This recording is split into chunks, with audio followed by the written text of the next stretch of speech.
Hi there, and welcome to today's webinar. We're here for reflections on evidence-based grading practices, what we learned for next year. My name is Kendall Hunter. I'm the Director of Marketing at Otis. I'm also a former middle school special education teacher and reading specialist. And fun fact, I was actually part of the team at my school district that launched standards-based grading. So this topic is one that I love and makes me even more excited to be your moderator for today. During this 1 hour webinar, we will have a true roundtable discussion. So we have 4 K-12 leaders here to discuss really what they've learned this year implementing standards reference grading, kind of share more about what that looks like in the context of each of their schools, and then the lessons that they're taking with them as they head into the next school year. Before we jump into things, I have some housekeeping items for you all. I mentioned that I am here today with Otis, today's webinar sponsor. If Otis is new to you, welcome. We are a K-12 assessment, data, and insight solution that really helps schools track and communicate progress towards their learning standards. Beyond capturing just classroom performance, teachers, schools can bring every single data point that they have on a student into Otis. So whether that's like state tests, attendance, benchmarks, behavioral data, progress towards learning standards, no more jumping between systems or struggling to find information. Otis really brings it all together so that you can both see performance in the classroom and on those other measures and then act on it as well. So that's just a little bit about us at Otis. But I want to run through some technical aspects of today's session, and then I'll introduce our panelists for you all. If at any point you experience an audio issue, just refresh your browser and that should resolve the issue and you'll be right back here with us. Go ahead and check out the resource list. Now's a good time to do that. We've put some supplemental resources in there for you on today's topic, to further your learning. As we jump into the panel discussion, feel free to ask us questions. We love questions. We will have about 10 minutes or so of dedicated question and answer time at the end of the hour here. There is a Q&A box where you can send us your questions, and that is within the webinar console. So use that to tee up some questions for the end of our discussion here. And we may sprinkle your questions in throughout too, if they're on topic. If you'd like to offer a thought or contribution, this topic is certainly one we all probably have lots of experience and thoughts around. Please use the group chat. We welcome you to chat and interact there. Feel free to say hello now, introduce yourself, maybe tell us where you're joining us from today, maybe how you're grading students. Are you standards-based grading, competency-based grading, maybe a hybrid? Maybe you're doing traditional grading and just interested. Chat with us, tell us what's going on, and we'd love to hear more about you and where you're joining us from. Last, an on-demand archive of today's presentation will be available in the next 24 hours. That's accessible through edweek.org using the same login that you used today to get here. Just also want to note that the EdWeek team will kindly email you the webinar recording in the next 24 hours. So if you have to step away, no worries, that will land in your inbox so that you can revisit what was covered today or maybe share it with a colleague. So with that, I'm going to go ahead and just introduce the experts who are leading today's conversation, our panelists. First up, Luana Odom is the Director of Academics at Ontario Christian School in Ontario, California. She has helped her school transform grading practices over to standards reference grading and has really supported teachers and administrators through that change. Luana is passionate about catalyzing others to work collectively towards improving practices for student success. Next, we have Brian. Brian has taught instrumental music to students in grades 5 through 12 for nearly 30 years. That's a pretty big accomplishment there. Brian is the middle school band director for the school district of Monroe in Wisconsin, and has also served on the district's grading and assessment committee for over a decade. So lots of grading and assessment experience to bring to this conversation. And last but certainly not least, Brian is also the director of the Monroe City Band. We're very happy to have your voice here today.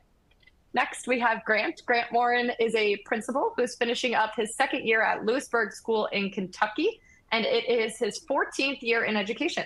Before Grant moved into administration, he was a high school chemistry teacher, physics teacher, high school chemistry and physics teacher for 10 years, and also led the school's STEM team and coached football. Last but certainly not least, we have Danielle, also from Monroe. Danielle has 13 years of experience teaching agriculture education to middle school and high school students. Love having the varied grade levels here too. I wanted to just comment on that. Danielle's elected to serve on the Wisconsin Association of Agricultural Educators Curriculum Committee and is a leader in evidence-based grading in Monroe School District. Outside of being a teacher, Danielle enjoys all aspects of her many titles: mom, firewife, crafter, and farmer. So we have an awesome panel here today to really bring a variety of experience and voices to this important topic. As we head into our discussion, we're really going to kind of try to touch on three main themes, and we'll also weave in your questions throughout. But we're going to talk about each school's grading philosophy, kind of dig into where that came from and why they're focused on that. We can't talk about grading without talking about assessment. So we will talk about assessment, feedback, grading, and then we'll also talk about challenges such as like mindset shifts, family communication. We'll just kind of dig into what schools have experienced and how they're navigating roadblocks along the way, which are, certainly understandable. As we start the conversation here, I always like to just mention that it's important to ground everything we talk about here today in a learning together mindset. Of course, every speaker is going to have different experiences, but one thing I can say for certain, having chatted with each of them before this, is that we all really embrace a growth mindset and know that we have a goal. Maybe we're not there yet, but we are all committed to working towards that goal together and just continuing to collaborate along the way so that we can learn from one another. So with that, let's roundtable. So to start us off, we're going to kind of dig into each school's grading practices and what they look like. Luana, I'm going to toss it to you first here. I know that you shared previously that your district really spent several years thoughtfully making the shift. So if you could just kind of start us off with the core goals of grading and what implementation has looked like at Ontario Christian School this year. Yeah, of course. So we've been on this alternative grading journey for a little bit more than 7 years. And we decided that we didn't want to try everything new and shiny in education, that we wanted to focus on 3 things and do them really well. And one of those is PLCs, another is peer observations, and the third being standard reference grading, or SRG. And we knew that was going to look different for every single campus that we had because we are a K through 12 school. So we settled for some kind of non-negotiable goals, separating academics from behavior, using different descriptors for academics and those work habits. All our grade books are focused on the formative and summative scores. So that continuity, definitely our teachers provide feedback and for students to continue to improve.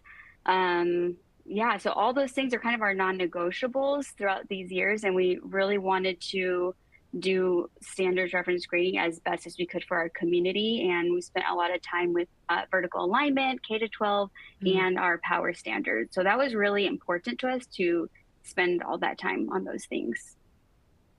7 years. I got to shout that out, right? These things don't happen overnight. This is the result of commitment to those non-negotiables, revisiting, resetting the table, and improving. That's, I think, going to be a theme. I know others have some experience over time as well, but I just got to shout that out, that you all have been committed to this for 7 years.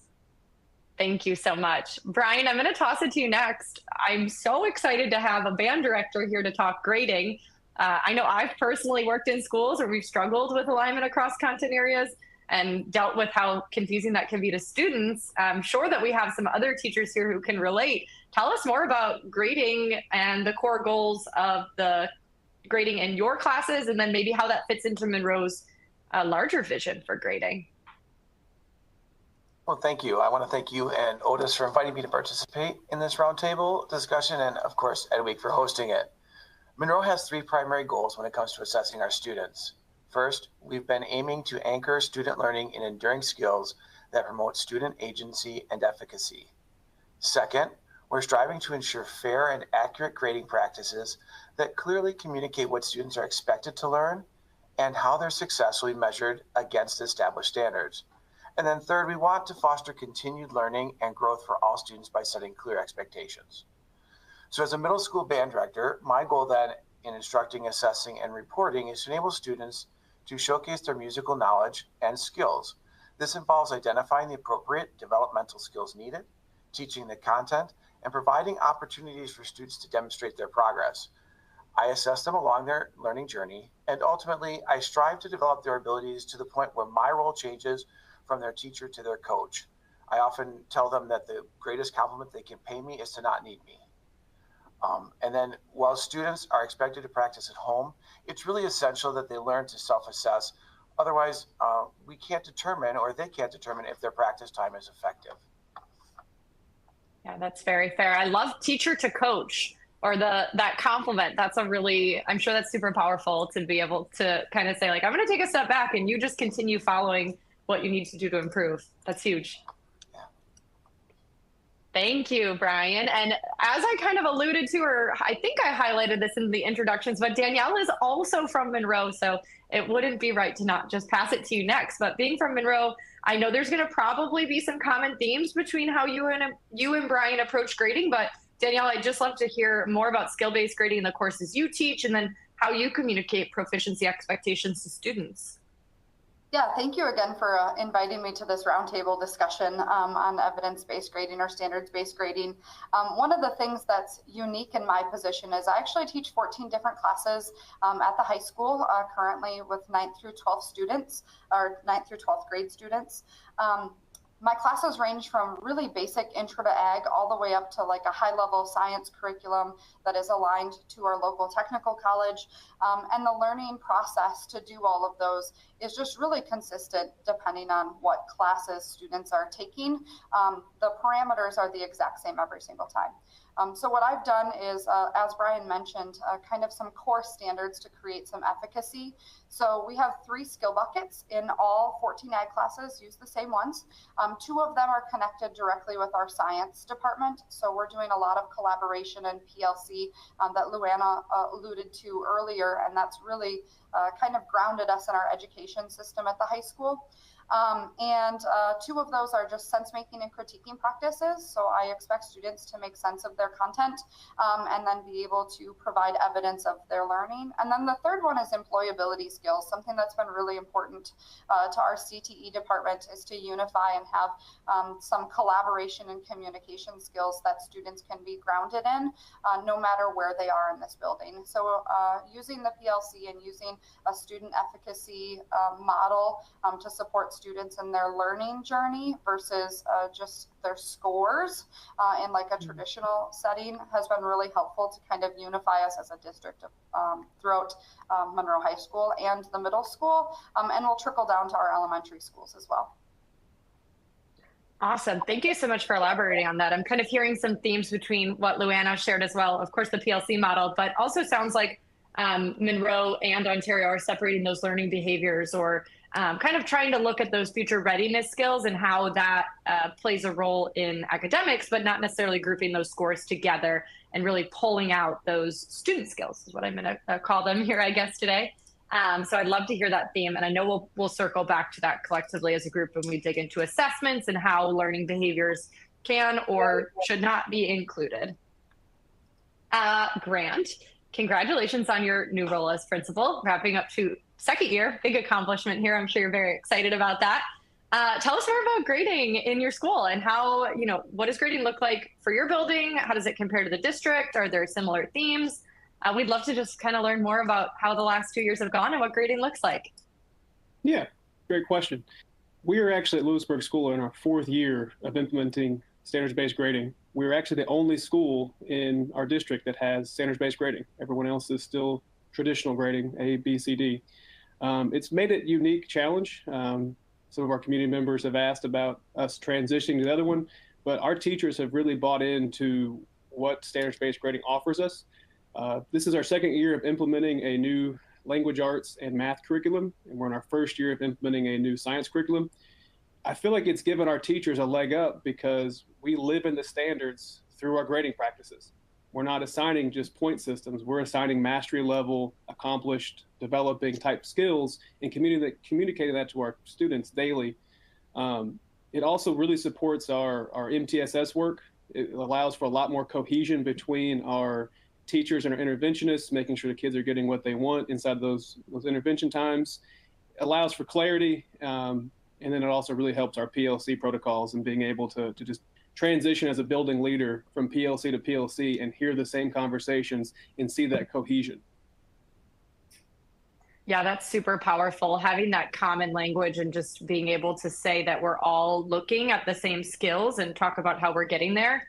And especially as a leader, I can imagine if it wasn't that way, it'd be a little hard to follow and track what's happening in each group. So I love that you all have kind of united around that common language. And I think it's super interesting that you all have, a little bit different of a take on grading, and that you've seen such success in doing that, and that you're kind of beating that same drum there. So thank you for elaborating on that. So I heard a lot of good intel on like what our grading looks like in each building. Before we shift the conversation, I kind of want to dig deeper. I'm seeing a lot of follow-up questions just around like wanting to explore more what you each are doing. So let's dig into what's working, I guess. Brian, I want to circle back to you and just kind of talk a little bit more about something that you're doing in the classroom that really helps students understand where they are in relation to your learning goals. Is there anything in particular that comes to mind that you can share with the audience around how you help them kind of take that ownership that you talked about? I think it's still a work in progress. I think providing them with the same rubric has been really helpful because they see that. So as I assign a student an assessment, the rubric is always the first thing that's created. And that's the first thing that's shared with them when they open up the assignment. That way they know what the targets are that they're aiming for. The better I'm able to clearly articulate what I'm looking for, the better the results I will get. That's great intel. We did have a comment from somebody, or a question, who was just saying that music is such a great content area for others to learn from. And mentioning that they struggled with, if they played a beautiful piece at the end of the semester but struggled along the way, would they get a B or a C? It sounds like what you're saying is that you let the rubric guide that rather than kind of making that delineation. Or anything else to elaborate there on like the journey to getting to that beautiful music piece is, I think, where this question's kind of coming from. Right. So ultimately it's what we're doing in Monroe is the final project. So whatever that product is will determine what it is. The learning journey, when I learn about myself as a student musician or just as a student, how do I learn the best? What works for me are the things we're really striving for, because ultimately we're going to send our students as they complete 8th grade up to the high school, and Danielle and her friends up there are going to work with them, and they're going to do the same thing. And the sooner we get the students to understand that this new system is all about them and the style of learning and about their learning, the better this is going to be for everybody. Yeah, that's great context. Thank you for that. I saw that question come in and I was like, well, I have you here. I just want to toss you that. Grant, I'm going to circle back to you here. You mentioned that your school is the only one in the district implementing standards reference or standards-based grading.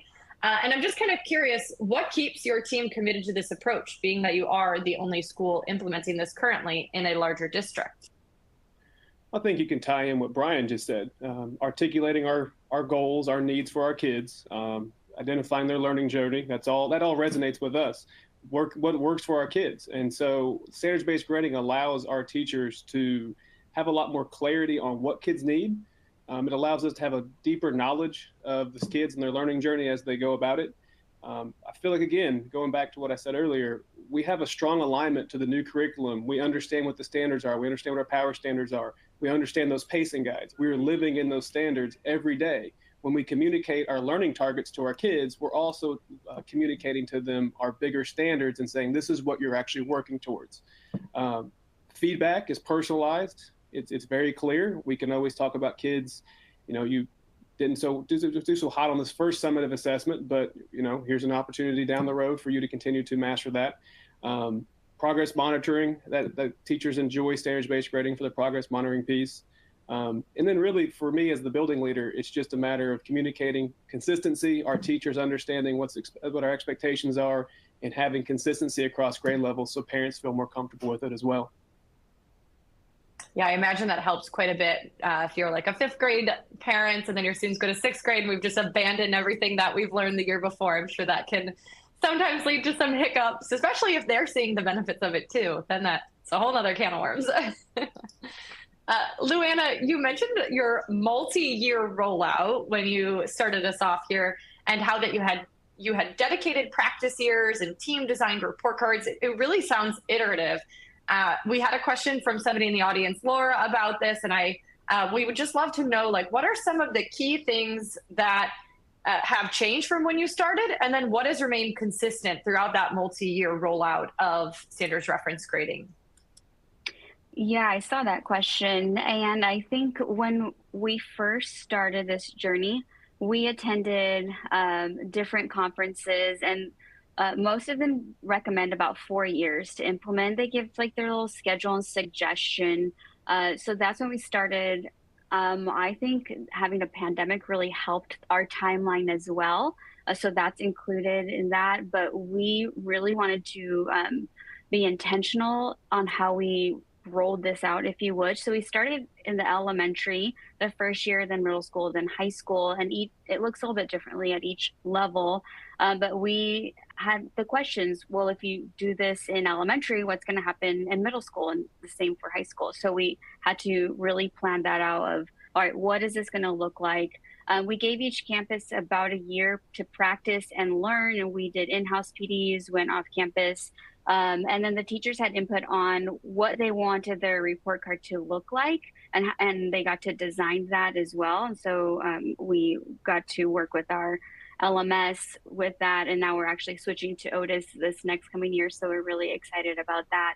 But I think for us in this change, we really wanted to also remind all the stakeholders of what wasn't changing, because change is sometimes difficult for people. And so we wanted our teachers and community to know, like, we have great teachers.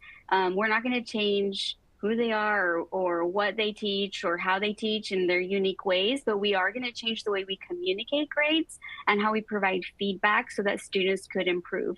And this change then would help make our teachers even better. So we really wanted to communicate that to our teachers and to our parents and students.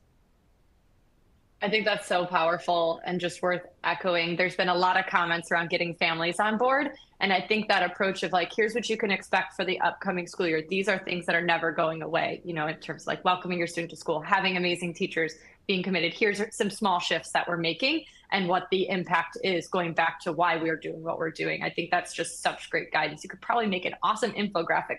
I'm just thinking of a nice visual to show that of all the things that are staying the same, because change is scary. It's scary for me too. So I just thank you so much for elaborating on that. For administrators here looking for like a takeaway of like, what can I do next year? Focus on what's staying the same, like reiterate, you know, those constants. So thank you for that.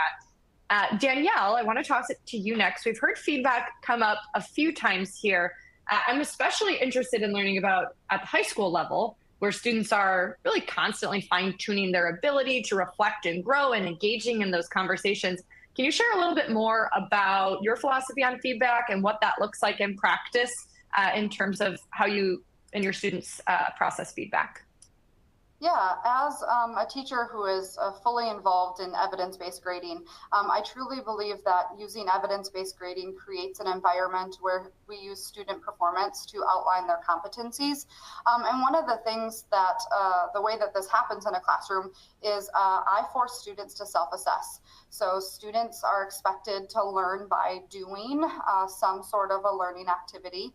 I show them the rubric, similar to what was said earlier. They get all of the tools to reach proficiency and get to understand each of the 1, 2, 3, 4 on our rubric, from a proficiency standard as far as what does this look like to be proficiency, and then they get to practice.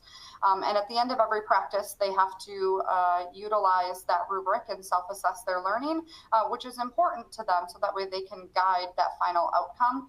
We end up using a conversion chart that students then will use the 1, 2, 3, 4 scale and convert it into a letter grade, so that way they have to calculate their grade on a pretty regular basis with that clear communication. Furthermore, after a student assesses a learning skill on an activity, then I go in and assess that skill, kind of verify their learning, so to speak, verify that they've given themselves a self-assessment that is looking like or looking at what their learning is showing. And then once I've confirmed their learning, I use the Otis gradebook and track their skills into each of the 3 buckets that I referenced earlier. So the sense making, critiquing, and employability skills, and they get a skill score. Then at the end of every unit, I conference with students. I believe it's really important to be open and honest with them. So I'll sit down with every student and we conference and look at the Otis gradebook and track their overall success, and then calculate their grade and make sure that they're setting a goal for the next unit. I often try to have them highlight something they were really successful in that previous unit, and then also highlight something that maybe they're not as good at, and that we can improve on and work together during our in-house flex time, or one of those other opportunities to improve their learning and reassess. But overall, feedback is super important. It's important to be timely with kids. It's important to be honest and have open lines of communication so they can grow over the course of their high school career and in every course that they take.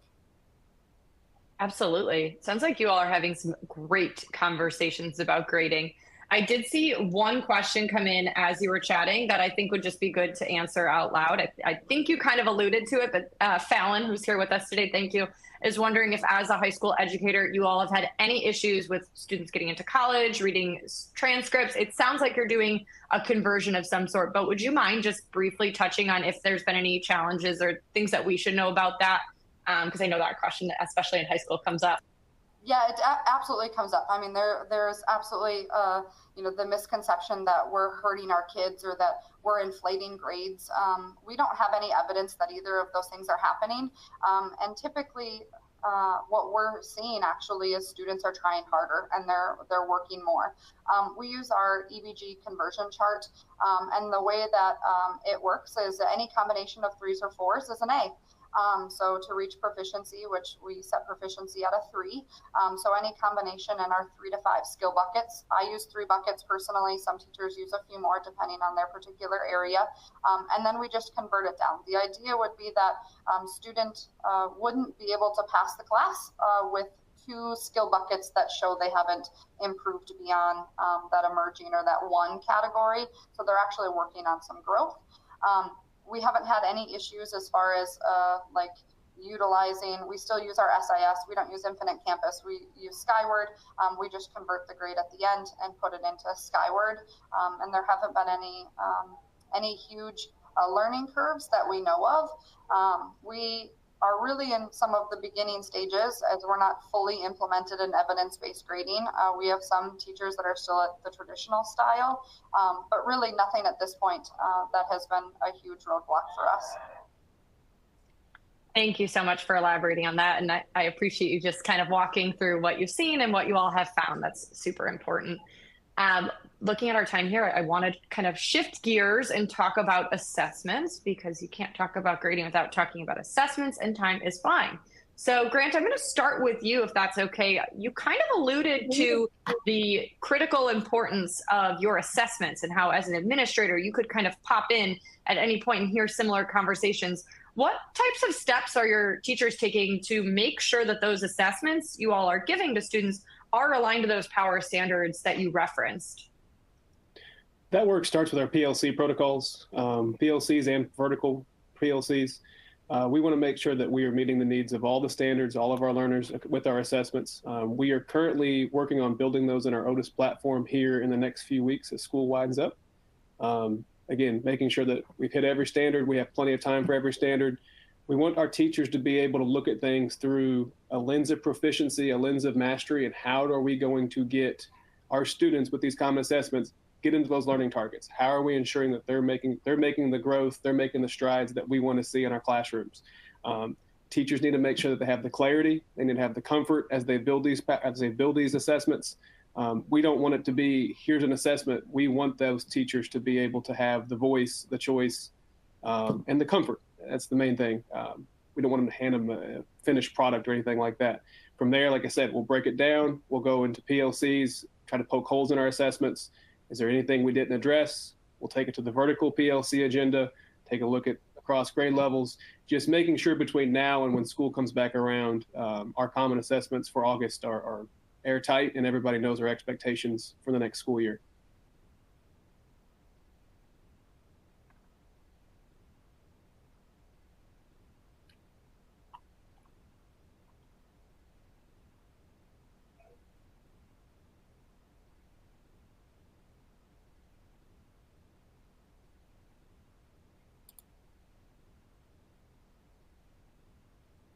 Sorry, I think we're back in business here. I'm having a little bit of audio trouble. Grant, can you just give me a thumbs up that you hear me?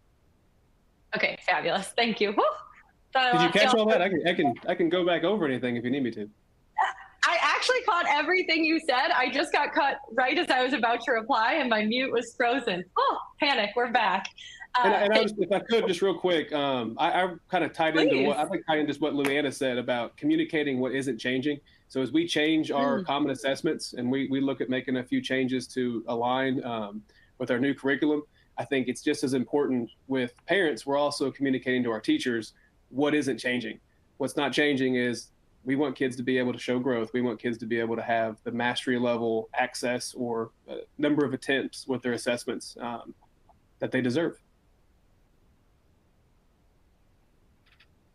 That's huge. No, I appreciate you clarifying that. And I think it really starts with the staff first, right? You have to build up the capacity before you're even close to ready to bring families into the conversation. If we're all not bought in as a team, we're going to collapse when we start bringing in new faces and folks who are not on the same, haven't been doing the work for the years in the same way. I also want to call out that you said you spend a lot of time in the summer poking holes in those assessments. I think that's a really good practice to make sure when the school year kicks off, there's no stress and we can focus on what it shows and what we see and less on, do we need to rebuild question one?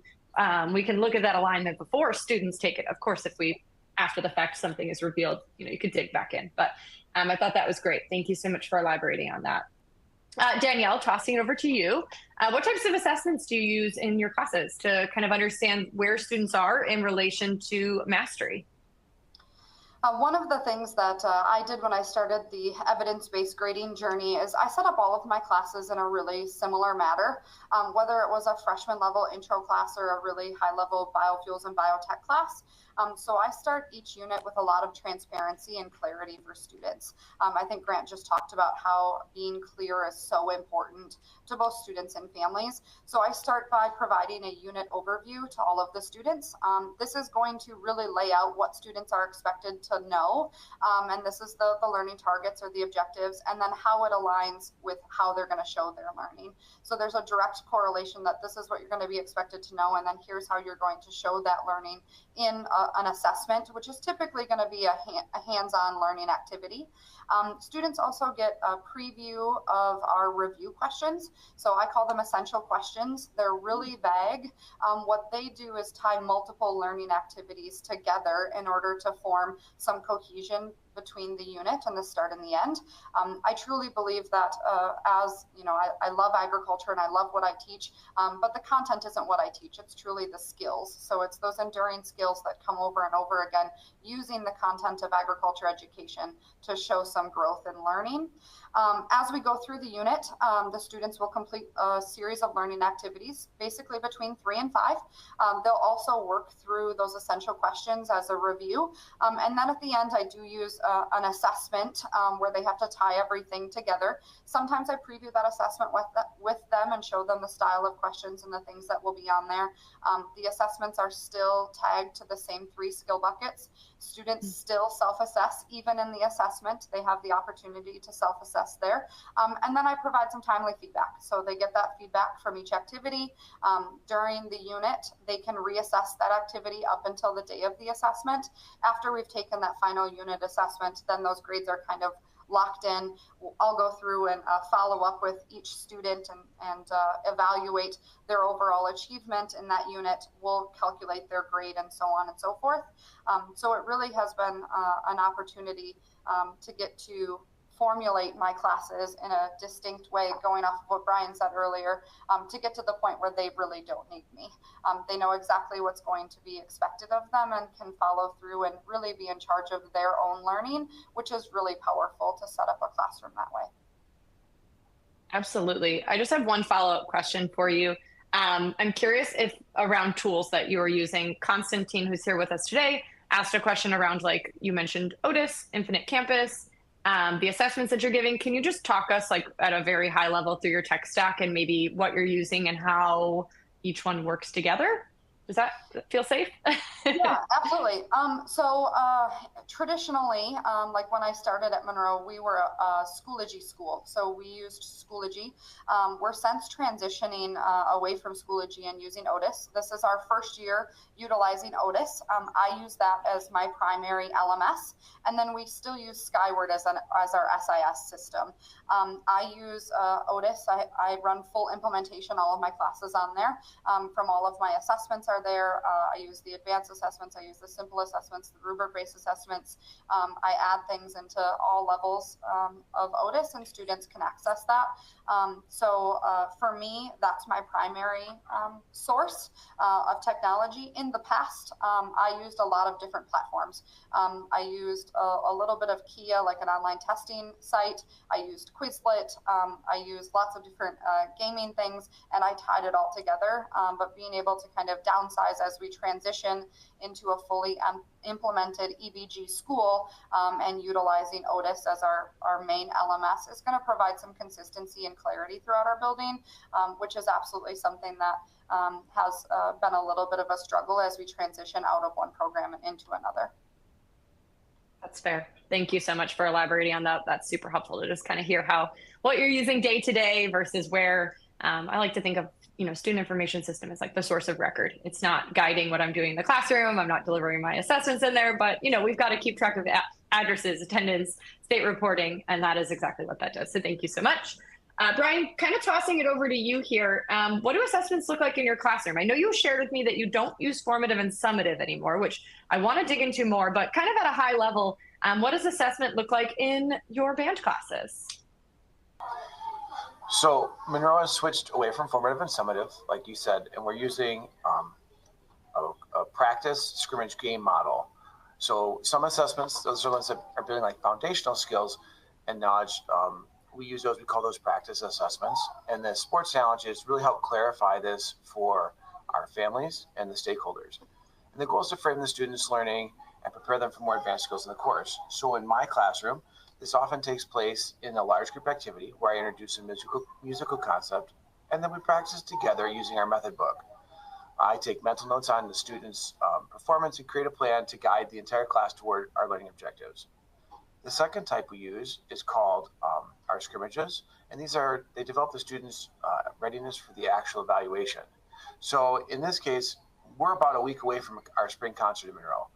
And one practice that I've used in the past, and I'll use again this week, is recording the band live and then playing it back to them. And this way they know they're able to self-assess the level of their performance. This is what you would sound like right now if there was an audience behind us. So that gives them that real life, the idea. And then the other piece of it is the game. And that's the actual thing that gets graded. So earlier you talked about the beautiful solo that we've worked all trimester on. That's the game, it's the actual performance. And in my classroom, it really is the concert. We're at that concert and they're playing in front of the audience. That's where they're going to get that game experience. We rubric that as well, and the students, they know how they're doing that way.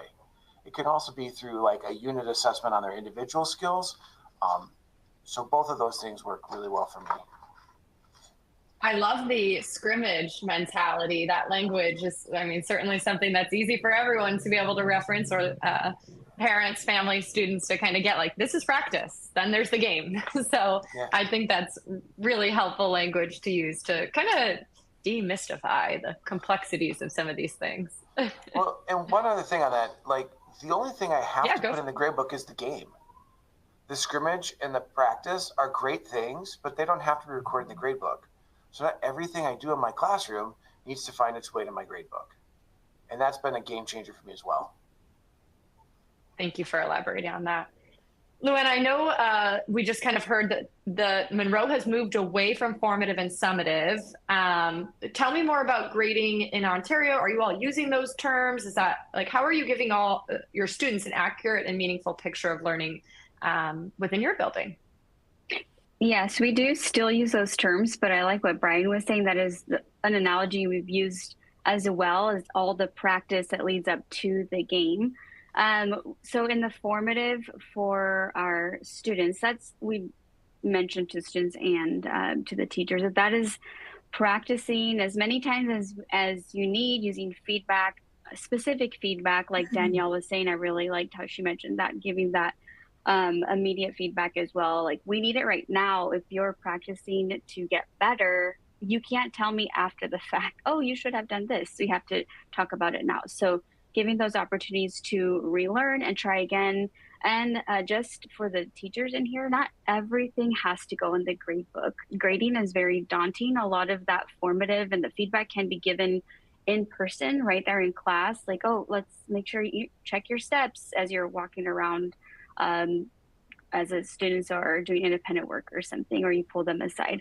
All that is part of the feedback and giving them opportunities to keep trying to improve. And then the summative is their time to show what they know all on their own. We also do no penalties for redos, and we don't average grades. So when you know it, you know it. We're not saying, well, you didn't know it at the beginning when I taught it to you, and now you do, and then we're averaging and penalizing them in that way. I really like what, if anybody follows Rick Wormley's work, saying like popcorn pops at different rates. It doesn't make them any less of a popcorn. If you would, it's still popcorn. And the kids are going to get things at different times. So helping them have that time during the formative is important to us. I love that. Thank you so much for sharing that. That's a good way to think of it. I hope it's okay. I'm going to toss you a question that we got while you were chatting there. What about lower elementary in terms of these assessments and formative, summative feedback? How are you all approaching your like younger kindergarten, first grade students? Are you using like a standards approach? Does it vary there? Can you just shed a little bit of light on how you all are approaching some of your early or elementary age students with this grading mindset? Yeah, I think for our elementary, specifically lower elementary, had an easier time transitioning to SRG because they were already skills-based, focused, and there were just some minor tweaks that we had to adjust. But really that vertical alignment of what's the most important things that I need to teach to my students this year in order to prepare them for the next school year, and having those conversations has been really crucial, and helping the teachers to know, okay, this is what I'm going to focus on this year for my students, to help them to be successful. And then having, like we were talking about earlier, just the multiple opportunities just to keep trying. And so when you have your power standards, you know what the next level is expecting. We're going to really focus on those and do those really well. Thank you. I appreciate you answering that. That was a good one to do live. I know some other folks are wondering about that too. So as we look at our time here, we have about 15 or so minutes left. I do want to make sure we reserve time for all of the questions that you all have been sending us. So I'm going to just ask the group to kind of share a challenge and solution that they've worked through, just kind of thinking about that growth mindset and all that we've talked about as it relates to what you're doing with grading, what's worked, and how assessment aligns to that, kind of reflecting back, thinking about what you've gone through that maybe has been a roadblock that someone else can learn from if they're in it now. Grant, so I'm going to toss it to you first. Certainly from a leadership perspective, I'm sure you've encountered some challenges, anything with buy-in. Just tell us more about maybe a particular challenge that comes to mind and how you have worked through it. Yeah, it's really important that we are communicating clearly with our community members, our parents. They often ask, like, why can't I just look at a report card or progress report and see an A, B, C, or D and see how my kid's doing? It's settling them on the idea that when we look at this, we can identify exactly where your kid needs to grow, as well as the growth that they've already shown across the standards. Some parents don't always like it, but we also can talk about it reduces grade inflation. We can say, well, your kid's a great kid, but he's struggling in math or he's struggling in reading. Here's where he's struggling with. It's not participation grades. It's not because he's a great kid, he's getting behavior points or anything like that. One thing also is we've looked at less domains that parents have to go through. The less, the better, I feel like. Parents are used to A, B, C, D. You don't want to have, whenever you build your standards-based grading reports, a ton of different things that parents have to keep going back to the legend or the rubric and looking to see what it actually means. For teachers, I ask them, what is your non-negotiables for your grade book? Like, what do you want this to look like? And that's kind of been the challenge with teachers. But I think the year 4, teachers understand the importance. So I haven't had a challenge with staff. It's more of just continuing to increase the clarity with community members and parents so they understand. I had a parent recently ask about, well, what's my kid's grade? Why can't I see? And I said, if I said your kid has a 90% in reading, would you be happy? And they said, well, yeah, it's an A. I said, but what about that 10%? That doesn't tell you where you're at or where your child's deficient at. And so then we can take a look at your grade card. We can tell them exactly. We can also then relay that into a plan. Like, here's what you're going to get. Here's where they're going to get in the classroom. Here's where we're going to get an intervention. This is how our team is going to address your child's your learning needs. Thank you so much for elaborating on that. I really appreciate it. And what you mentioned there about the scale, I think that's really tangible advice. Somebody in our Q&A here, Carrie, thank you so much, was mentioning that they're having some trouble kind of establishing consistency across teachers and having different scales. And, one teacher sees it this way, another sees it that way for maybe what meeting standards looks like. And I think you've kind of alluded to this here. The more options you have, the harder it's going to be to align folks, because with that greater, if you've got 10 different levels that you're working with, that's a lot more to outline than maybe like 4. So I guess I'll ask a follow-up question. How many levels to your standards-based grading scale to kind of help things consistent? Have you reached a sweet spot of what that looks like for Lewisburg? 4 for as far as grading goes, and then we have 3 that are kind of showing parents that maybe we haven't started it or we just started it and don't have enough data yet. Awesome. Thank you for elaborating on that. I think that's probably safe to say it aligns with best practice, but I know I've worked with some schools who've developed quite a advanced rubric. So building off that, Luana, have you all had any struggles that might be similar around like helping your community better understand what you're doing, or anything that you want to share around like building up the capacity of others to understand the important work that you're doing at Ontario Christian School? Of course, we've definitely had challenges, and it wouldn't be fair to not be honest. Yeah, change is hard, as we've been talking about, but definitely for our community, it's been so worth it. And now there's more clarity on what a grade actually means, specific ways that each student can improve. And we really wanted to focus on keeping our why central to what's best for our students in our community, because alternative grading looks different at every school because every community is different. So we really wanted to focus on that, and we spent a lot of time, even the year before the spring before we implemented the elementary grade, we did a parent info session so parents could learn alongside with us. We've invited them, hey, you want to come to this conference with us? Come along and learn with us. We've had a total of 7 parent info nights so that they would also understand our why and get clarity on this transition. And really what's come out of that is, wow, I wish I would have had this when I was a kid. We partnered with Stagger from the First Educational Resource Center, awesome resources that they provide.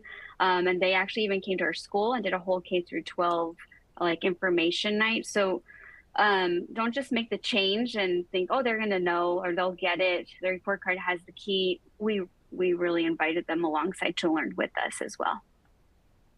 I think that's huge. And I mean, as much as we all say our families are our partners, right? We want to be community partners. We have to show that. And it seems like you all really exemplified what it means to partner with families in the process. I did see some questions in the chat around professional development or things that folks are doing to build up the capacity. So thank you for calling out First Education.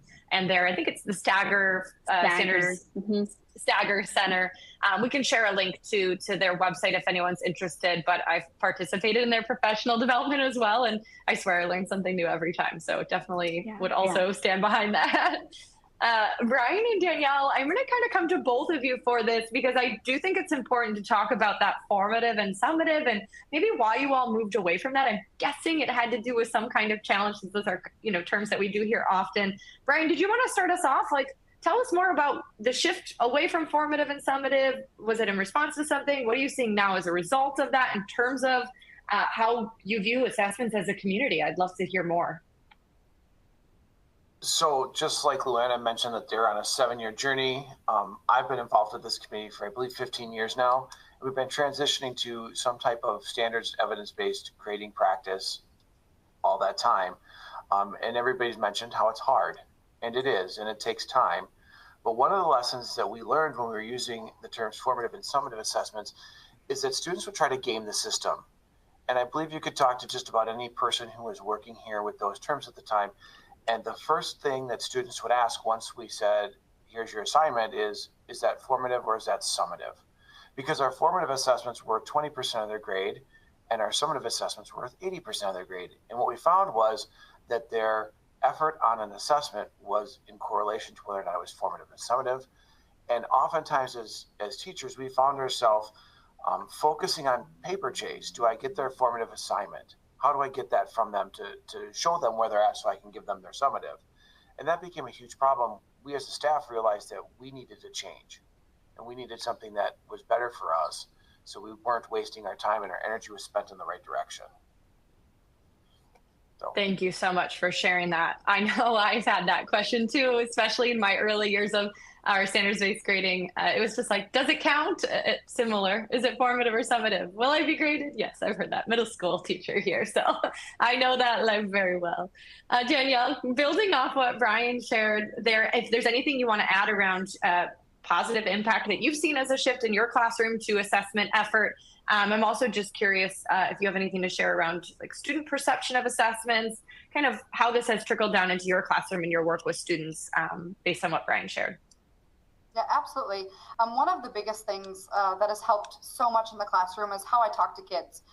One of the things that I tell them about student learning and their overall assessment is that all of their learning matters, and that every assessment is part of their learning story, and it's a story that we need to track and we need to know what page we're on. I expect all students who take my classes and are in the classroom with me to be active and engaged learners. We end up with better overall unit data. I also expect students to complete all of their learning activities prior to taking a test. So that has been kind of a huge shift, that all students in all ag classes do all the work. And I truly believe that the punishment for not doing your work is to do your work. That's something that I'm really passionate about, and I think part of that learning story and creating that overall journey is important. And when students often try to do well, isn't this just a formative assessment? I said, no, this is called practice. Like if you boarded a plane tomorrow and the pilot says, well, I've never actually flown a plane, but I've practiced a lot. Okay, like are you gonna get in with them? Or I've never actually flown a plane and I haven't practiced, but I'd like to try today. Like you're not gonna jump in with them. So the general idea is that students can't take a test until they've done all of the practice, because we can't have chapters of that story missing, because it's a really important piece when we go to communicate with families and parents about where they're at and their learning, and we need the whole story. Thank you for that. I love that analogy. I think that's very powerful and certainly would resonate with many, many people. So thank you for that. All right, so we are nearing the question and answer portion of our webinar now. Thank you so much for the engagement. You all have kept me on my toes, trying to look at what you all are asking here as we're going to make sure we're hitting your questions. Just thank you for the engagement from our audience. Truly, it's so awesome to have everyone here. Before I toss you all some open Q&A here to wrap it up, I just want to put in a quick mention for Otis, because standards-based grading is what we do. Whether you're competency-based, standards reference, standards-based, maybe a hybrid, traditional, looking to just start tracking standards, there are tools that can support your work within Otis. We have standards-aligned assessments. Our rubrics are absolutely perfect for outlining what you're assessing side by side with student work. Once you deliver an assessment, you can see progress in a standards gradebook. As a former teacher who was doing standards-based grading in my student information system, I can speak to the challenges of looking at test 1, test 2. No, we need to look at the skills and the standards that we're assessing, and then how all of our attempts, whether I do it 7 times or you do it 6 times, relate to the overall mastery level we're at. So that's something I love about our standards gradebook, is that organization and really looking at things the way that we're looking at grading. There's a ton of insights as a result of assessments and grades in Otis. You can use interactive graphs that show visuals towards mastery. You can click and find all the students who aren't there yet. Lots you can do there to help with differentiation, planning for those small groups. So I won't continue talking on about that. I know we are short on time here, but you can learn more about us at otus.com. We've got a lot of really great tools to support as I can tell from the comments here, already great work our audience is doing with grading. So with that, I've pulled some questions from our Q&A while you all were chatting there a few moments ago. So I'm just going to kind of toss some out, and I'm going to take a guess at who I think should start, but please feel free to jump in, panelists, as we go here. Luana, I want to start with this one because you mentioned about doing what's best for your community. Do you feel, or do you have any thoughts on if standards-based grading has helped with eliminating bias in grading that, you know, we can all certainly attest to having happened before? I have not taken any survey to specifically say, yes, this is how it's grown or improved or made it worse. But I would say the goal is that we're just looking at the grade and it shows evidence of learning, and it has nothing to do with who the student is, their background or anything like that. And so we really wanted to focus on the grade means what it does. This is your academic grade, and this is your behavior. We call it work habits, and Christian character traits. So we've definitely, hopefully we're succeeding in that as far as separating that and be very clear with how we communicate that. Just to kind of dial in deeper for this question, I think that learning behavior component is really exactly where this is headed. So are you all do we do extra credit? Do we, if a student is late on an assignment, do we remove factors? How does that fit into when we think about different ways that grades can be impacted by things other than student performance? Does any of that play a role in students' mastery level? It plays a role in the sense that we don't have it. For example, the extra credit portion, there's no extra credit. Just one family might be able to bring in all the cans for the food drive, and the other is receiving donations and can't bring in cans. We don't want that to negatively impact a student's academic grade because their family can't afford to contribute as much, or a parent is not present in the family to be able to help with the student project at home or buy the fancy supplies. We try to keep all of that in-house so that that doesn't impact the grade. Did I answer the question? Thank you. Yeah, I think so. Absolutely. Yeah. I am curious, is anyone, as a follow-up to that, as we think about the different performance levels, does any other panelist have for students an example of what various levels of the mastery scale looks like, so that when you're grading students and saying this is what a 3 is, we can all align on what a 3 or a 4 looks like, so that my thoughts around that, if they're different than yours, how I see that. Luana, I see you shaking your head. Do you all have that as well? Yeah, I'll briefly, I know we're short on time, but we spent a lot of time developing proficiency scales this year. Once we've determined these are our power standards, we wanted to be clear on what is a 3 for this specific standard, so that we were all in agreement of what that was. And for us, we're a 4-point scale, with 4 being our highest level and 4 is our mastery and 3 is our near mastery. So we wanted to ensure this proficiency scale for those power standards was that those were created. And we actually leveraged Magic School AI. We use AI for that to help with that work, and it cut down on that time, which has been really nice. And now we have very clear black and white, this is what this level means.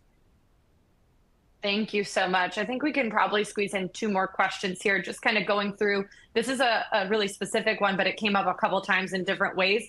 Grant, this one's for you from Connie. Thank you so much, Connie. Connie is wondering if you grade along the way using a rubric with those words of mastery. Do you ultimately translate that into an A, B, C, or D within your school, or is there any kind of translation, or do students end with a mastery level language?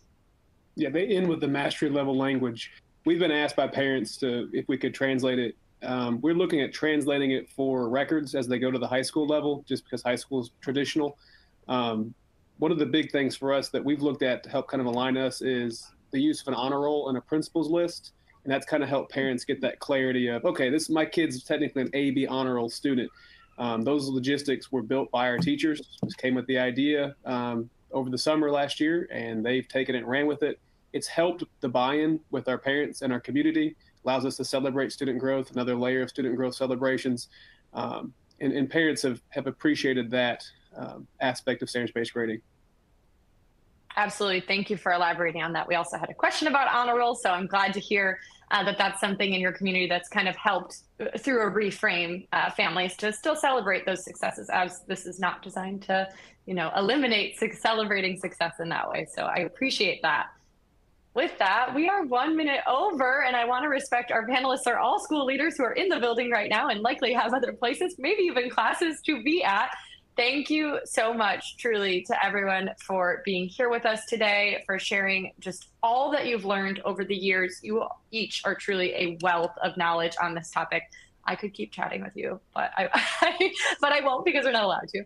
But I hope everyone has such a great day. Thank you for being here with us at this webinar. If you'd like to learn more about Otis, we're at otus.com. And as I mentioned to our panelists beforehand, we do get all these questions. So if there's any that were specific to panelists here, I'll connect with them afterwards and see if I can make a connection to get you more information, because we certainly want to facilitate conversations and connections in the space afterwards if anyone is feeling like, hey, I'm in a really similar boat to someone on the panel. So we certainly will facilitate those connections. And thank you so much for being here. That concludes our webinar for today. I hope everyone has a great day.